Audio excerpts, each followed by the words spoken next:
ఈ రెండిట్లలో ఉన్న water same water అండి, అంటే ఒకే నల్ల నుంచి వచ్చిన వాటర్ మా ఇంట్లో. దీంట్లో ఫిల్టర్ అయిన తర్వాత ఎలా ఉన్నాయి, ఫిల్టర్ కాకముందుకు ఎంత ఉంది లెవెల్ అనేది, వాటర్ లెవెల్ అనేది చూద్దాము. చూడండి, ఇది ఫిల్టర్ కాని వాటర్, ఫిల్టర్ కాకుండా డైరెక్ట్ నల్లకు పట్టిన వాటరు. అంటే మన సాగర్ వాటర్, కృష్ణ వాటర్ ఉంటాయి కదా, ఫిల్టర్ కాకుండా డైరెక్ట్ పట్టిన వాటరు. ఇది చూడండి, ఇది ఫిల్టర్ అయిన వాటర్.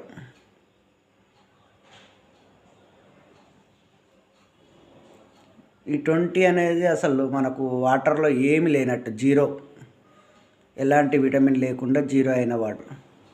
ఇది మాత్రం మనకు మంచి వాటర్. కాకపోతే ఇది కొద్దిగా ఫిల్టర్ మనం తీసుకొని తాగడం వల్ల బాగుంటుంది. ఆలోచించుకొని డైరెక్ట్ వాటరే